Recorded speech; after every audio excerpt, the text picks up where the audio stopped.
All right, we're good. Okay, we can get started. If people come in a little late, that's okay. That works. But I just first I'll say hello. Oh, who's this? Oh, Marilyn here too. All right. Oh my Hi, God, Janelle. Marilyn! Hello. Oh, Can't hear you. Hi. hello. Hey, Mary. There's. Yay. Hello. Buddy. Hi, This is Matt. awesome. Hi, Amy. Hello. It's good to see you. See you too. How you doing? We're hanging in there Good. by a thread, but it's still a thread nonetheless. Aw, Jessica, you're all dressed up. Oh, you got dressed up for this. It's been a while. It has been a while. Jen's the one who's all dressed up. Jen is all dressed up. That's correct. Oh, so is Jen. wearing She's got this her for thing weeks. on. I think that thing is cool. What is that? Jennifer. It's Jordan Giant Puppies, you know those cone head things when you go to the vet? Yes. They don't, Yeah, they Jordan don't had to go to the scratch vet, them. so she'll be wearing this later. Oh no. It's But now I'm huge. wearing it. All right, so we're gonna get I've started. always seen Marilyn. How do I make? I don't You know have how to to do at these the top things. go to gallery view. Here or- you all are. There you Okay. go. Okay, so we're gonna I get see you started. again. First thing I'm gonna do really quickly is I'm going to mute everybody who isn't talking. The reason for this is that it considerably reduces the background noise. So if you have anything to say, if you go at the bottom, you can raise your hand and it'll show up in the chat.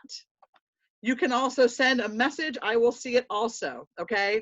So just what we're gonna do, the first part of this, we have some questions for Matt that actors from Inclusive Theater are going to ask him.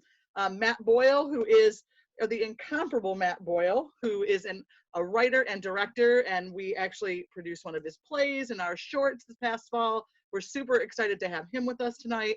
And then the second half, if time permitting, we'll hang out a little bit, is just have an open conversation. If there's things that you want to know that maybe we didn't cover or Matt didn't hit on, feel free to ask away. So what I'm going to do, I'm turning myself off now, and I'm going to turn on Chris, Dallas, Quentin, Kat, and Jess, because they front loaded the questions. They know what they're going to ask, and I will be quiet now.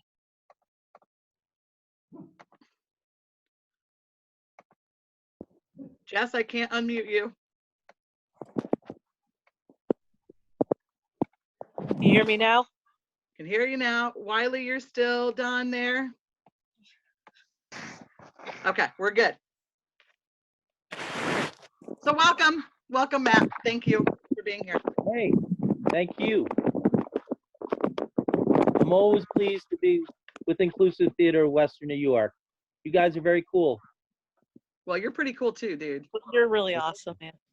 You are. Dallas, can you just kind of really briefly, before we jump into questions, tell everybody why we're doing this, how we got, why we thought about doing this? So, what, can you hear me? Yeah. Okay.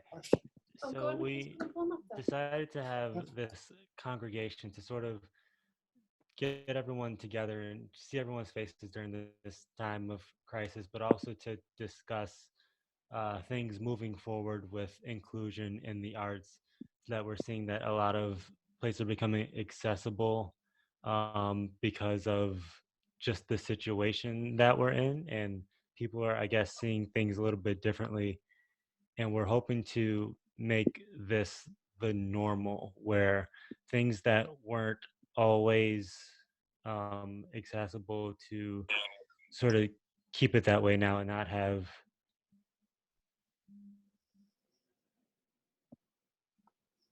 I lost my train of thought. Yeah, you want to keep the momentum going. Everyone's yes. Oh, everything goes for a minute. Yeah, right, exactly. We want to keep the momentum going, and sort of when everything gets back to quote unquote normal, that people who were once forgotten are still not forgotten and kept in.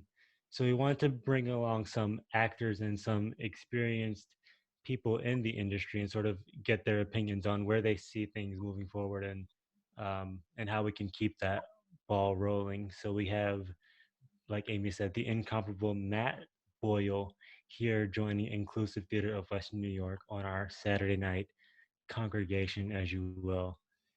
So I'll ask the first question to Matt. How and when did you start writing? And It's kind of hard to say when I first started writing because I've always been writing, and I've always been, excuse me, a storyteller. Um, my dad was a storyteller.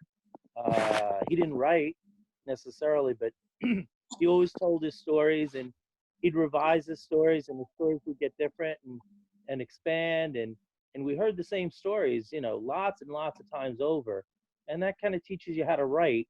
And then in high school and in college, um, I wrote works of fiction, skits, Boy Scouts. You write in Boy Scouts. Back when I was in high school and in college, we'd write letters, and writing letters is helps you write too. Everything that you write helps you become a writer. Even uh, Facebook posts, all that stuff. It all helps you become a writer. Did I answer your question, Quentin? Dallas? yeah, and so I like to consider myself a writer, Right. but I don't like have a profession in writing. So would you say that if you write, could you call yourself a writer? You are a writer. Dallas, you are a writer. If you're writing, you're a writer. You're just a writer who hasn't been produced yet. See what I'm getting at? And you have to keep writing, Yeah. and then you'll get your break. And hasn't iTownie produced something of yours? Didn't you write one of the plays for the short? Or no? I Did thought not. Quentin did though. oh, Oh Quentin yeah, did. yeah. That was me. Some other guys did too, didn't they? Weren't there some other guys? Maybe David or I forget who. But I thought some other guys had written Dave. stuff. Dave Goddard, right? Yeah. Yeah. Yes. Because what'll happen, Dallas, is you have connections, and since you have connections, and you get produced, what'll happen is other people will see your work. So, for instance, I wrote a play called Brotherhood of the Whirlpool Box, and really the theme of the play is inclusion. It's about a homeless guy and a graduate student, and the homeless guy is, excuse me, his wife. We don't know this at the beginning of the play, but the graduate students try to get an interview with him. He keeps throwing back movie quotes at this guy, and then eventually we find out that this guy was a professor. This homeless guy was a college professor, and what happened was his family died in an accident. They were going to the zoo. They were going off the off ramp, and a drunk at 10 o'clock in the morning was coming on the off ramp, and they were all killed. And that's when he decided to become homeless and just, he just, what's the sense of life? And so that play was seen.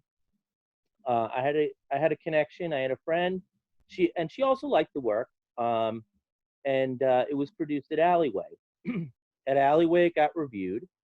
At Alleyway, other producers, other theater companies went and they saw it. And then I got a call from Matt Lacusa from ART of Western New York, and he said he wanted to do it for infringement. So what I'm basically saying to you, Dallas, and what I'm saying to Quentin and everybody who writes or has thought about writing is you just have to get your foot in the door and get that first work produced. Make it your best work, and then things happen. Good things happen once you start getting produced that first time.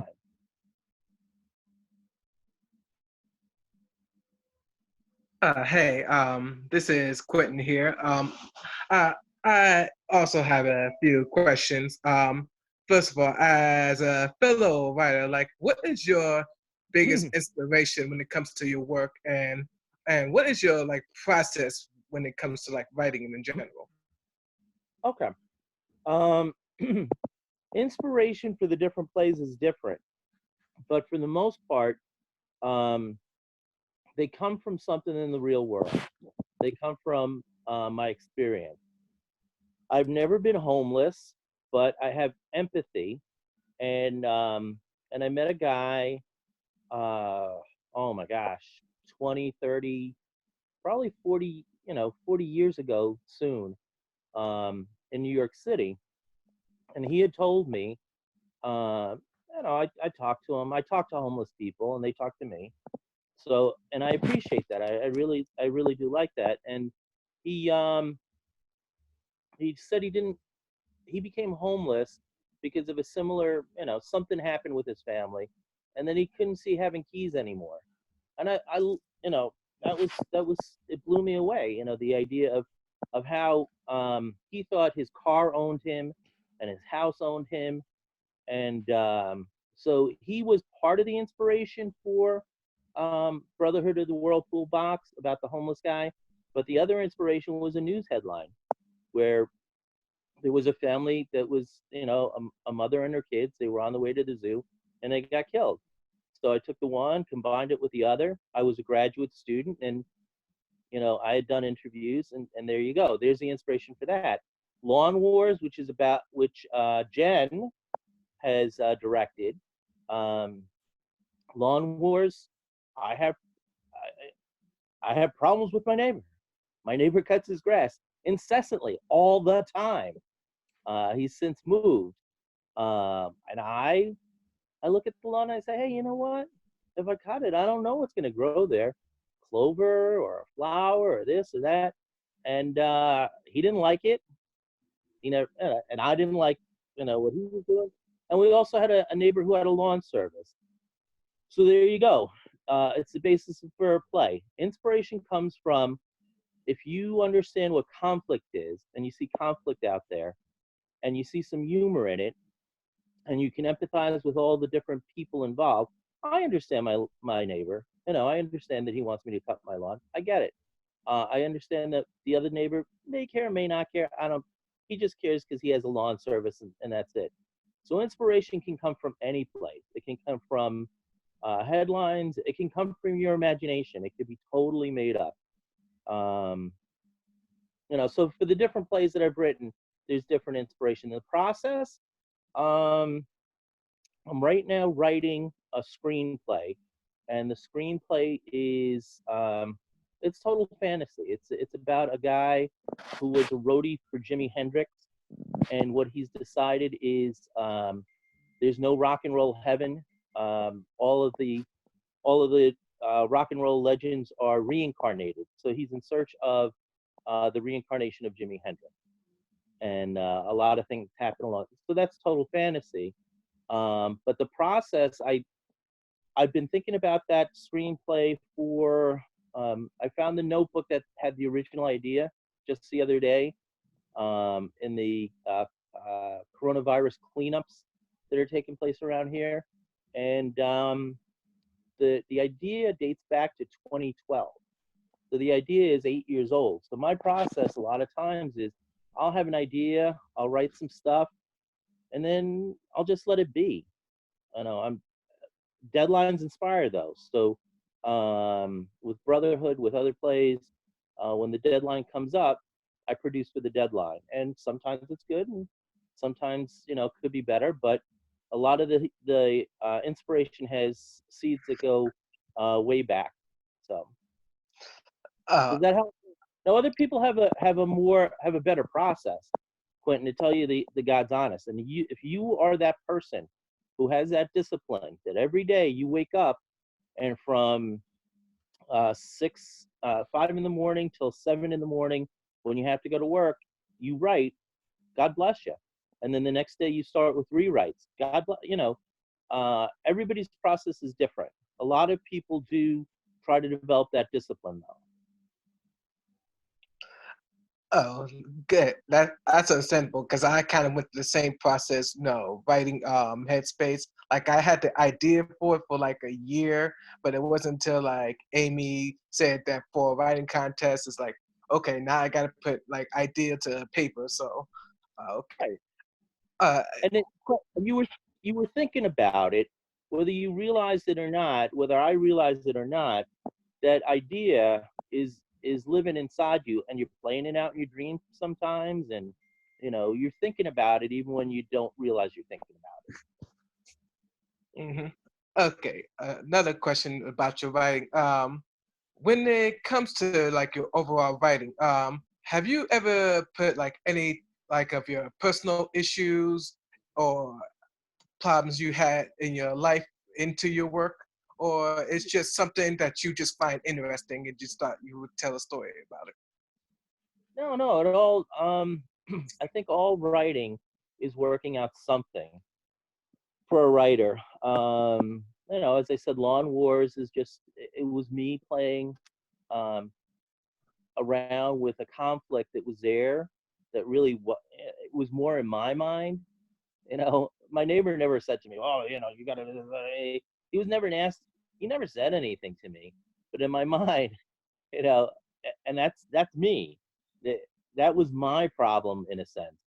But it made for good theater. It was funny, and a lot of people, I think, what you'll find, Quint, with your best stuff, is that people will tell you, "Oh yeah, I can relate to that." And there are universal themes in the best writing. And sure, there's conflicts that we have.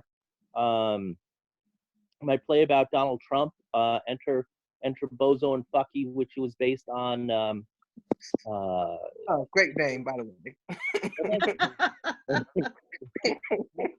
actually in the program, they didn't spell out Fucky. They put in a lot of uh, different letters and exclamations, and to suggest the word.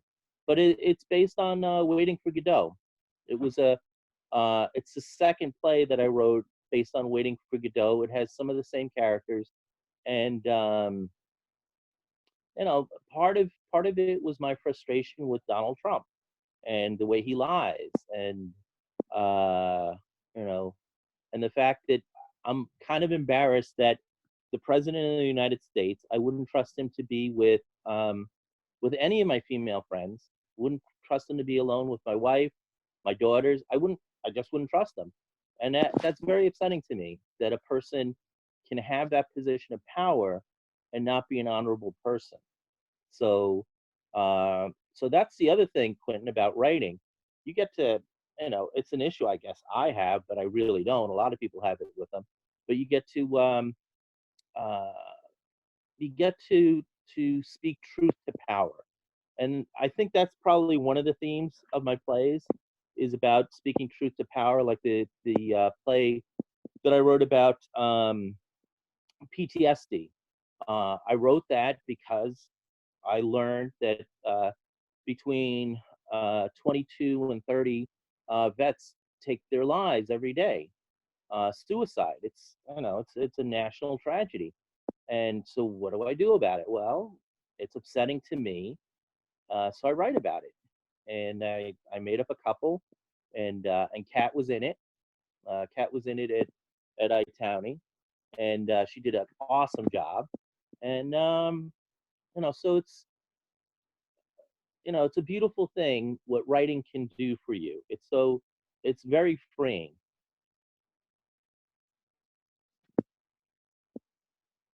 I hear that Marilyn has a question. Okay. Hi, Marilyn. Hi, how are you, Matt? I'm doing. Good to see you. Yeah, I had a when you were talking about your play Lawn Wars, I was just wondering what your reaction was when Rand Paul got stabbed by his neighbor. Yeah, no, it was no, it was really bizarre that it happened around the same time. Yeah, It did not happen before. It happened subsequent, but I know. eh, See, actually, that play, I sent it to some playwright friends in New York City, and I sent it to some playwright friends in California, in Los Angeles. They didn't get it. They totally didn't get it. oh, But yeah, but everybody else who has lawns, you yeah, get it. You yes, get it. yeah, Everybody, you're one of those three people. You either have a lawn service that comes rumbling in, like something out of Star Wars with an AT-AT, Walker coming in and people zipping out the back, and Yeah. Or you resent your lawn, you hate your lawn. Some I would say it's about a third. Well, no, the people who have lawn services, they're probably 10%. So then it's 45, and 10. But some people really find their lawn therapeutic. Yeah. They like getting on the ride-on mower, putting on the headset and just mowing acre after acre, and it's like, no offense, I got better things to do. I really do. And the other thing, the character who I call Danny Boyle, because he is basically me, what I saw was that lawns are evil. And I really, you talk about capitalism. I really think capitalism figured out, after the war, hey, you know what? We'll get people to really get into their lawns. But what do lawns do? They put pesticides, they put poison in the ground. And the amount of gasoline used, to power the vehicle, everything. And it is this is bizarre, but it is the most cultivated crop in the United States of America. So, Yeah. And Yeah. most of the people, and the other point that I make in the play is that most of the people who are so meticulous about their lawns, I never see them outside playing football with the grandkids or whatever. They're like, right. On Long Island, it's the leaf blowers. It's all you hear from the May. guy in the play starts out with a leaf blower. Right. He does, and it's like he works for his lawn. His lawn doesn't work for him. Yeah. So. Yeah. Well, I live in a town in East Aurora where dandelions are. If you don't have them on your lawn, you're like a persona non grata. They like to see dandelions on your lawn because they know you're not spraying it.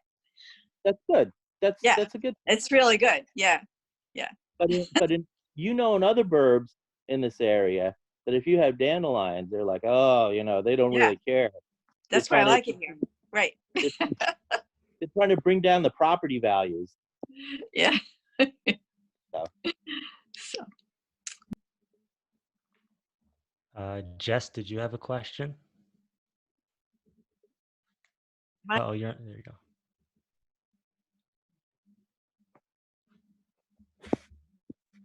Hi, Jess.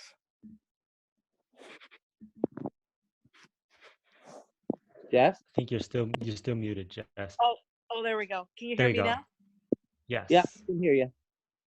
So, Matt, do you have any upcoming future projects in mind? Well, we've been talking about my playwriting. I also direct, and I produce, and I act, and so the next production was going to be the middle school where I teach. We were doing Beauty and the Beast Junior, and but that's probably not going to happen. In the fall, I'll be directing Arsenic and Old Lace, and in the summer, I work with a student group. I'm going to be working with a student group for the first time. The Aurora Players have something called Project Stage, so I'll be working with the Act 3 kids. So, and I'm writing right now. I'm trying to finish a screenplay, an actual screenplay called Purple Haze. It's about the roadie in search of the reincarnation of Jimi Hendrix. So, yeah, I got a few things going. That's awesome.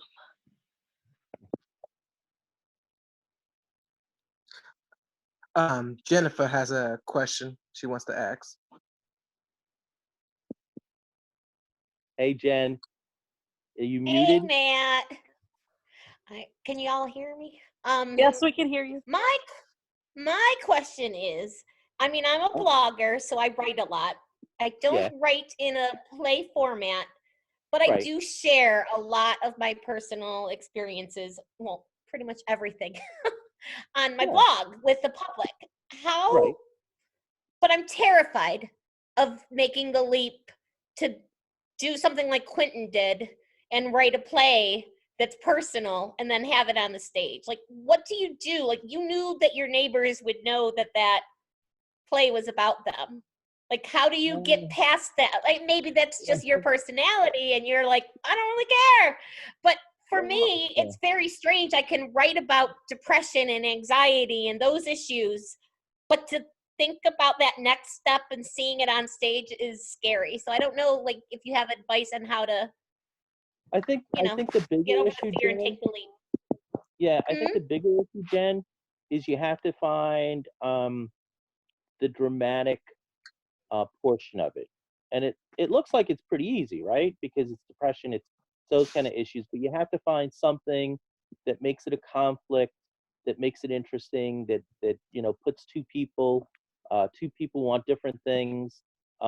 Yeah, you're going to be putting yourself out there. And actually, when I see my plays and I go, I try to sit in the front and then turn back so I can look at the audience, and then to see who's laughing, to Yeah. see reaction and all of that. And I'll tell you this, Jen, if you are writing a comedy, it is such a rush when the people laugh at the times you wanted them to laugh, you know? With the PTSD play, so there's something that deals with depression, right? And deals with that kind of conflict. You might have written it, right? You could write something like that. Or you might write, something else that concerns depression or other different types of issues that are interesting to you. And they're very personal. I don't have PTSD, but I have come to know some people who have PTSD, and I really cared about the vets. And that play, though, is not a comedy. I'm working on a longer version of it, but it's not a longer version of it. It's the same issue but different characters. And that play was so depressing during the read through. We had a table read with the other playwrights. It was for Alleyway Quickies, and one of the other playwrights cried. And and then we talked about where the heck are we going to put this play. And the reason I bring this up is for you, Jen. Drama, people don't. It's harder to get an audience for a drama. You know what I mean? It's like most people in this day and age want to go to theater as a form of escapism. Make me laugh, Right. And so with The Only Easy Day Was Yesterday, which is the PTSD play. It was a challenge because I don't know, and somebody walked out. Now, during the first performance. Now, did they walk out because they have PTSD? Did they walk out because it sucked? There were 7 or 8 other plays, right? But they walked out during that one. So I tend to think that, yeah, maybe it hit a nerve. And the powerful thing, Jen, is when you write something, and you will write something, right? You will write a dramatic piece. You just have to make that leap. You just have to have faith and just do it. What's going to happen after that is it's going to touch other people. So the PTSD play, there was an actor who was in rehearsal with it, and he couldn't deal with it. It just hit too close to home, and he had to drop out of it. And there was another actor who had a family member who had PTSD. What I'm saying is, when you write a genuine play, when you write something that has integrity, and you put yourself in it, you're going to find that that's universal, and it's going to appeal to other people, and it's going to be great for them, and it's going to be great for you. And you shouldn't be, don't be afraid. Don't be afraid. I'm afraid. Just do it, Jen. Just do it. Trust me, just do it. But you have to. It just seems so different from being on the page and, like you said, looking at your audience. I mean, I remember when you told me that I should direct your play, I got such a thrill listening to the people laughing, knowing that the actors that I helped, I didn't do anything, they were doing it, but I got that thrill watching that. So I imagine that when it's your own words and it's your story, it would be even more, yeah, it's different, but yeah, no, you helped create that. And the beautiful thing about playwriting is it's a total collaboration. It's the writer and the director and the actors and ultimately the audience. And it's, it's all four of those parts working together as like one well-oiled machine. When it works, when it really works, it's a beautiful thing. And then the director can feel a sense of pride, the actors feel a sense of pride, the audience is rewarded, and the playwright's rewarded. So it's a powerful thing. It's different every night. That's what I love about theater. um I watch movies and I joke around with the kids and I say, oh, so is she gonna do this? Dad, it's a movie. Of course she's gonna do this. You've seen this movie. You know what she's gonna do. It's not gonna change. I'm like, oh well, why not? But in the theater, it's a new, the play shouldn't really change all that much, but it does. There are nuances. So tonight this actor's really on, but tonight this actor's pissed off at her husband or whatever, and then there's something different in the performance, and it'll never be the same. And it's a beautiful, beautiful thing. Does that help, Jen? Oh, sorry. That helps? Yep. Okay, good. Matt, speaking about your play, how did you feel about us as a inclusive, non-conventional theater company doing a play? How did you feel submitting it to us and seeing us do it? It was awesome. Kat, you were awesome. You auditioned at another place that will remain nameless, SCA, but and I thought you should have been cast there. And I disagreed with the director in terms of his choice. And the reason, the young woman who did it did a phenomenal job. She did, and he ended up casting himself in the male lead. They did an awesome job. But as I said, every play is different. Even though it's the same play on paper, it's different. And when you guys did it at iCounty, it was awesome. And I don't think, it was, the name of the theater is inclusive, right? And we know why. And we're going to talk about, making theater more inclusive and things like that. I'm sure those topics will come up, but I don't know. If I was an audience member, as an audience member, I didn't think, oh, this is an inclusive theater. These people are disabled, or they have, this issue or that. Because we all have issues. We all have different. I was saying to a friend of mine just recently that I believe we're all on the autism spectrum, right?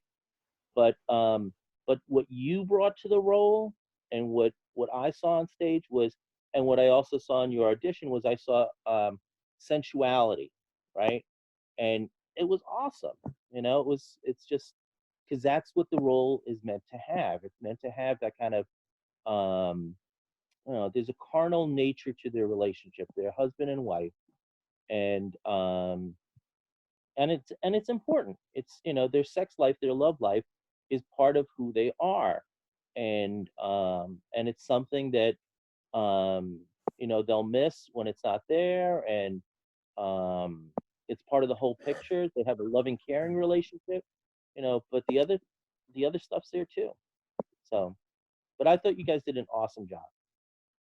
And that was. I'm going to jump in for just a second because I directed that one, and just knowing that the couple that you had in mind was much younger, so we had to, tweak a few of the words and situation to make it fit Kat and Dave, but they did it, amazingly well. So when I think inclusive, I think even that, like the fact that you were able to say, yeah, we can have older actors doing it.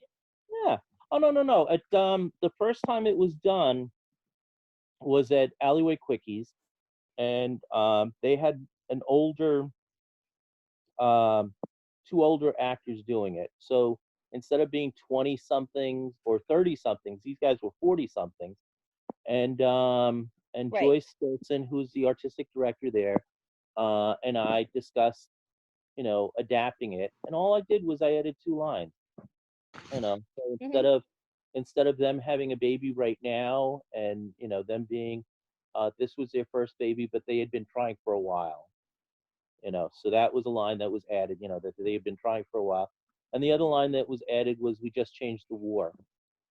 We Right. had to make it fit the time frame.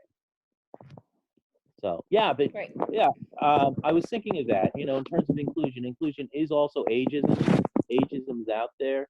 I feel really bad for actresses, because actresses, it hits them a lot harder in terms of inclusion and being excluded. I have a friend. She's a director and an actor, and she knows it. You know, she knows the number of roles that are potential for her are less than for old white guys. You know, she's an old white lady, but you know, and she'd be the first one to tell you that she's an old white lady, and they don't write plays for old white ladies a lot. Most of the plays are written. You look at movies, you look at screenplays, you look at plays in general, and they're 20 something, 30 somethings, and that's about it. You know, you don't have a role for a 50, 60, 70-year-old woman. That's part of the reason why I'm doing Arsenic and Old Lace at SCA, because that's it was partially for my friend, because I know she'll knock it out of the park. She'll kill it, you know, and it's a good role for her. A little old lady who kills people, mercy killing. So. Oh, Chuck has a question. Sure. See if my thing gets unmuted here. Everybody can hear me? Hey, I know him. Can you all hear me? Yes. Yep. Oh, okay. What part of Rubber Wonderland So- are you in? I'm in the office, my little nook. My Aha. little nook of clutter. Let me maybe get Cool. some light here. The wonderful nook of clutter. As you can see that I'm surrounded by all of my worldly possessions and crap stuff. Anyway, I know working with you with laughter, where you have the script, but you allow the actors some leeway to add little nuances and tidbits. I don't ever remember a time telling any of us not to do something. It seemed like you have carte blanche. I don't remember saying, I don't remember you telling me anything personally that you didn't think that the character would have done. Do you find it sometimes difficult telling people, the actors, that something isn't working that you feel isn't working? No. I'll tell you. I told Mark different things that weren't working. I told Rick different things that weren't working. No, it's not that way, Chuck. With laughter, the biggest thing with laughter was that it is it's a play that, as a comedy, as a Neil Simon comedy, it was all about timing. So yes.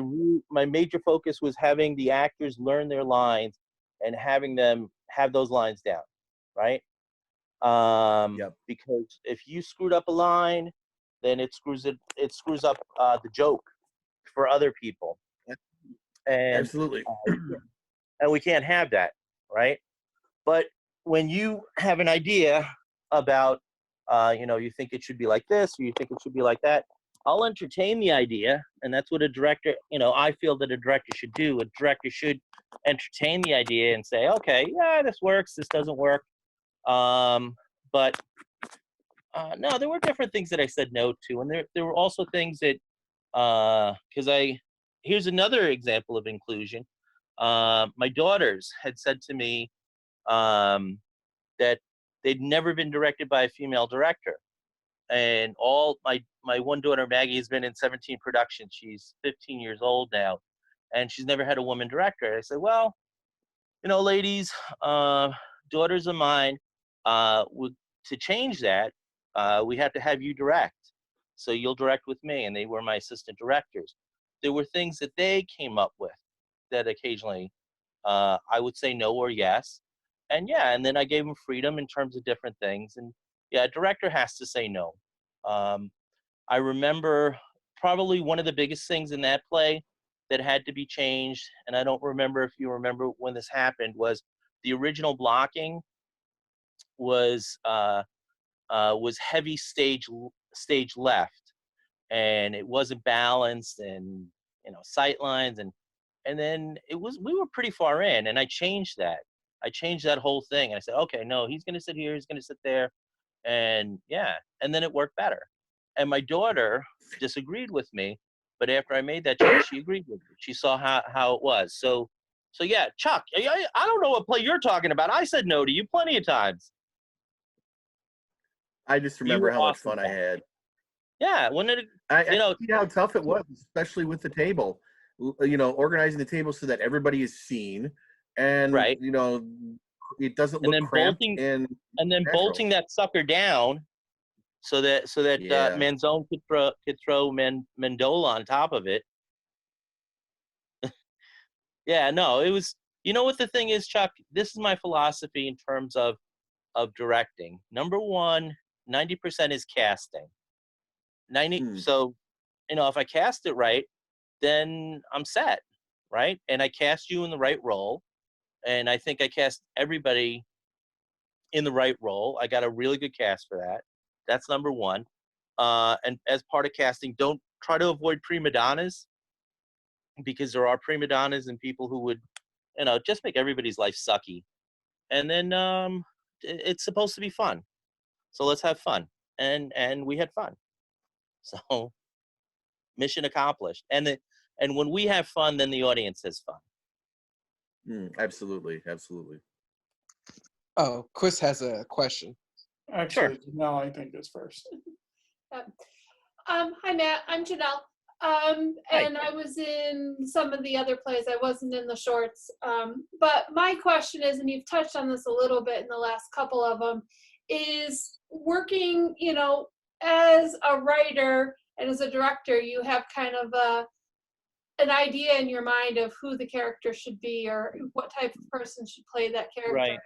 But as we see in our world, in inclusive, is it might not always be the person that you're picturing. So, for example, in one of the plays, Kat played a man, even though she was a woman, or somebody with a disability coming in, such as my husband in a wheelchair. So how do you feel as the playwright when things like that happen, and things need to be changed a little bit, or putting a non-traditional person in a traditional role? Yeah, I don't have a problem with that at all, because what happens is the person just has to be talented. If they're in a, like the woman who just won the Tony for Best Actress in a Musical, Ari Stoker. Yep. And she Ali Stoker, she it's Oklahoma. I don't think anybody saw. I don't think Rodgers and Hammerstein, when they originally wrote it, were saying, "Oh yeah, we'll have somebody in a wheelchair," but it works. And why does it work? It works because the woman is very, very talented. And I think what happens is, and I don't have a problem with this. I can think of a few different characters, and all the different character roles that I had. In Lawn Wars, one of the guys could have been in a wheelchair. It doesn't matter, or have autism or have this or whatever. It doesn't matter, because what happens is, if you're a talented actor, people forget the wheelchair. It's like, oh yeah, that guy was in a wheelchair. He played the role, and he was, oh yeah. At first I was thinking, oh no, but then as the performance went on, I said, I forgot about it. And that's really the job of the actor. Okay. So, does that answer your question? Does that? Yeah, definitely. Because we see that more and more, and I think there's a lot of talented people out there that could fill these roles, but because they might have a disability, or because they might be a different gender, or things like that, they feel like, oh, there's no way I can try out for that or be a part of that. And I think in inclusive, we're trying to open that up and make people realize that they can be a part of something, regardless of where they are, how they feel, if they want to try it, so, and knowing that you as a playwright feel comfortable with that helps. Yeah. Oh yeah. Me as a playwright, me as an actor, me as a director, yeah, all of me feels comfortable with that. I directed Beauty and the Beast Jr. This is going to be my third time. Unfortunately, it looks like this one's going to be canceled. And I was just thinking about it. Every time I've cast Lumiere, it's been a girl. And Lumiere is this suave, sophisticated guy, and but the actor that I had that was best suited for the role was a girl. So what do? I slap on a cheesy pencil mustache on her, and she deepens her voice a little bit, and she sings her heart out. She belts out the songs, and the three girls that I've had play the role are phenomenal. Also, there are at SCA, and sometimes they do this. They have reviews, and other places do it too. But we did it. We did Springville Sings Broadway, and we had people sing roles that they always wanted to sing that they couldn't sing on stage. Because here's my friend Jeff Maris, and he's a man, but here's a great song that was written for a woman, and he got to sing it. Here's this person, and so there was a lot of gender bending or whatever you want to call it in terms of those things, and those kind of events are really good. I'd recommend that to iTowney. If you get a music director, you get somebody who plays piano. Anybody can sing any role because you're not doing a full production. Perfect. So Thank it really you. works. Yeah, it really works for inclusion. Cool. Go ahead. Thanks. Yeah. Janelle's my wife, by the way. That's why we're. But anyways, No, I'm Chris, Matt, and Yeah, no, I've seen you. I saw was you in- in the first shorts. yes, Yep. we were both in that. Yeah, Yep, I was there. I saw it. and, It was good stuff. and that was our first time, and it was a lot. And I speak for a living, and I'm super extroverted, but it's different, on stage. But anyway, I want to kind of follow up on some of what we've already been talking about with inclusion and, different roles and different people and stuff, because as Janelle already mentioned, and because you've seen us, I'm a wheelchair user, and I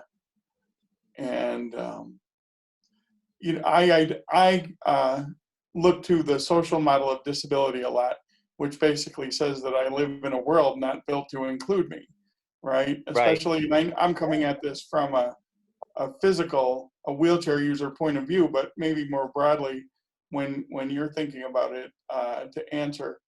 But, you mentioned about talent and those sort of things. And for example, I've played drums for 35 years, and I can play drums. I'm pretty good at it. I've been doing it long enough. But nobody knows. I still can't go do gigs because I can't get on stages, right? So access is limited because that's the way we're designed. And now we find ourselves in the middle of COVID-19, and everybody sort of experienced a little bit of the isolation that disabled people have felt for a long time, maybe, and kind of figuring out how do we do all this? How do we include everybody? How do we change our norms and stuff? So I guess the question becomes, now that we're kind of looking a little bit more outside the box, and we're kind of seeing things with some new eyes, how do we maintain this going forward? And what does that look like in theater to break down some of these barriers? You mentioned Ali Stoker, and it's great when you have a stage that you can enter from the back. But if you recall, when she was accepting her award or the picture or something, like she couldn't get on the stage to be with the rest of the rest of the cast. So how do we begin to tear down those walls and change those things? Do you have any thoughts there? Thanks. Well, I don't know if in terms of legislation, if ADA, it's probably just for the audiences, right? Is what they're looking at, and they weren't thinking of ADA in terms of Americans with Disability Act. They weren't thinking of it in terms of performers, right? I guess it is. Yeah, for sure. See, but if like a place like Springville, you could be on the stage in Springville because it's fully handicapped, accessible. We've got a ramp that leads up to the stage that leads to the gallery. It's, to me, for the wheelchair aspect, I think it's doable, right? It would seem to be doable. You know, if we didn't have a ramp in Springville, we built sets. You know, I mean, really, you can. It shouldn't be that big an issue, is what I'm thinking. I And I think agree. How do we make what seems logical to us? How do we start to make that a reality? Do you think? I think just by working, it's one battle at a time. But I think the tide of the war has changed. I think the genie's out of the bottle. I think people are going to be more sensitive, and I also think, as I said before, when people do good work, then other people find a way to make it work for them. And so the theater companies in Buffalo, it's opening up. It's gonna open up more. It's gonna be one theater at a time, and I know alleyway would be accessible just because I know the backstage. You know, and then it's making a contact and and uh, and getting cast, and that's going to happen more and more. It's also a matter of getting the critics on board. You know what I mean? In terms of if the critics come to inclusive more and they see the talent on display there, right? And then you get a little copy written on you. It changes things. You know, it That's a changes good people. point. People think. I can tell you, people think of you differently when your name's in the newspaper. Right. They Thanks. do. They just, you know, people who wouldn't necessarily give me the time of day for some stuff that I wrote. But after I got a good review here or a good review there, you know, then they call me. You know. Right. And that's what happens. That's a good point. Thank you. Yeah. And there's some critics who are really good. You know, like Peter Hall he's a friend of mine, and he goes the extra mile. He goes to different places, and he highlights talent. He really does. He's supportive. He does, you know, if there's criticism, it's always constructive and not destructive, because there's some critics. That's one of the plays I wrote. It's called The Last Play, The Playwright and the Critic, and it was written because I got a bad review. Well, you know, I turned it into something, but I didn't feel that the critic was being constructive. Whereas Peter Hall, Anthony Chase is amazing, because he's also very constructive in terms of his criticism and really supportive of the arts. Thanks. Thank you. Okay, I've been told that now we're gonna start opening it up to people. Isn't that right, Amy? You are correct. So if anybody has any questions, we're in the last like 6 minutes. That hour just flew. But if anybody has any questions that we haven't covered or something you just want to tell Matt, now is the time. Oh, Mike has a question. Okay. Are Hi, any Mike. theaters or any municipalities in the area going to increase their support of locally written plays? And I don't mean just the shorts. I'm wondering if there's a market for a local theater company to put on a locally written full play. We will. Yeah. No. Mike. There's a renaissance. There's a revolution taking place on that front too. So you got Green Buffalo Productions. Yeah. You know, so there are a number that SCA would do something new. We just did. He's an established playwright, but we did a reading of his play. Gary Earl Ross, he's an Artie Award winner. We did he's a local playwright. We did his play, a reading of his play, Stoker's Guest, which is about the inspiration for Dracula, and we did a reading of that. And he's invited us. It's going to be fully produced in Buffalo by a professional theater company, but then he's offered for us to produce it in Springville. So yeah, Mike, again, talent opens doors. So when you write, that great play, you just have to I'm get it not to the going to right be the person. one writing it. Oh, okay. Well, But I maybe do know Mike. people, and we actually have some possibilities. We just need a venue. Right. Well, but here, I'll tell you what. Here's somebody like a Gary Earl Ross. He's an established playwright, right? And he was looking at this play and he was saying he sent it to a number of places and he didn't get any bites on it. Well, the reason is it didn't fit into anybody's niche. It wasn't what they do. So other plays that he's written, it fits into what subversive theater does. So they did it, right? And they wanted to do it, and it was mutually beneficial for both parties.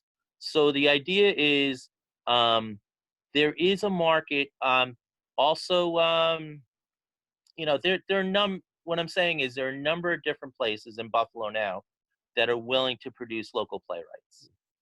So they're out there. Alleyway will produce a new playwright. And Alleyway's a big name. You're not going to get on Shay's stage. Damn it. Yeah. unless you had a Broadway hit. And then it's coming to Buffalo. Yeah, that might work. But okay. Yeah, no, I appreciate that. I wasn't aware. I had heard about the Green Theater, but I really wasn't aware of other possibilities. Green Buffalo, Subversive, New Phoenix. Yeah. Okay. ART used to, ART is going through some changes, but ART used to, and they still do. They produce local guys. Yep. Great to hear. Thank you. Not a problem. Thank you, Mike. Matt, what is your favorite part about theater overall? Well, I kind of alluded. It's cathartic. It is. And the other thing that's okay. This is probably my favorite part about theater. Family. What happens is you become part of a family, and I know that you guys at Inclusive are a family. I've seen it. I've seen how you did the Shakespeare production, and how you did the shorts, and you're a family, and you guys care about each other, and so that's one part of it. But the family has a goal, and the goal is to put on good theater, and then when you do that, it's magical. I have a special bond with the guys that I did Glengarry Glen Ross with. I acted in that one. I played the Al Pacino Ricky Roma part, and it was cathartic to transform myself into Ricky Roma, who's the devil, written by David Mamet, and it's a magical place, and special relationships are formed, and then the audience benefits. The audience has a great time too. So.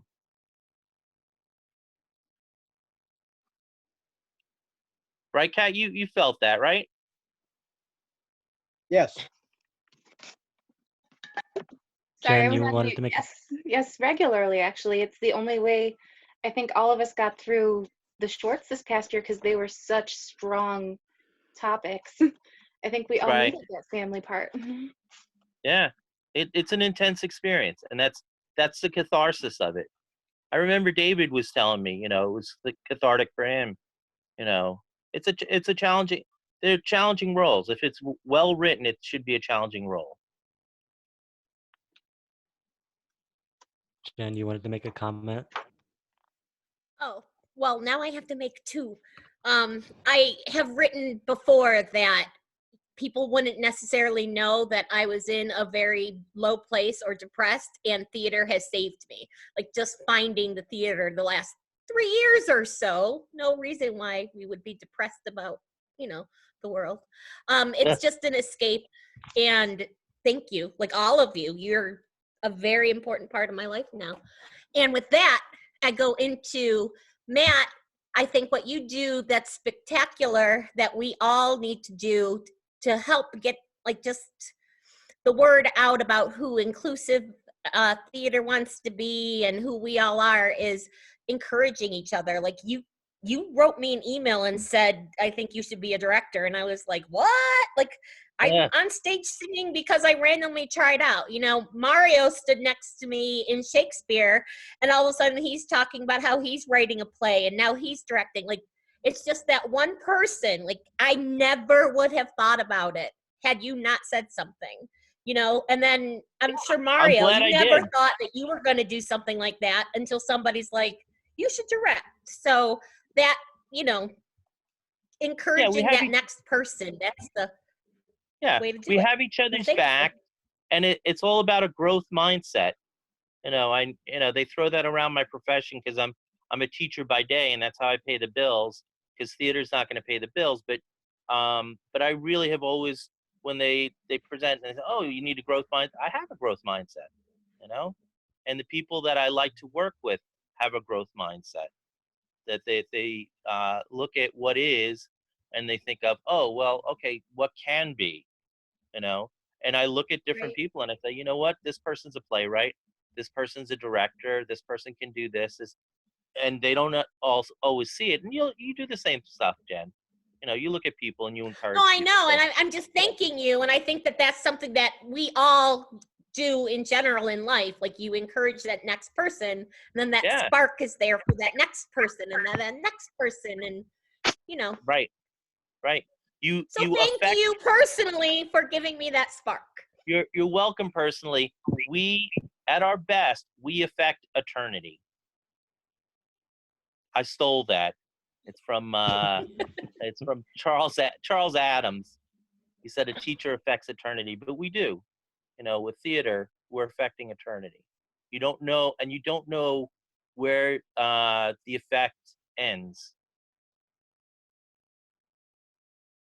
That's a great way to put a bow on this wonderful conversation. Yeah, we're still listening to the Greeks, right? Watching the Greek plays. Yeah. Right. Sophocles. Suffering is the only school teacher.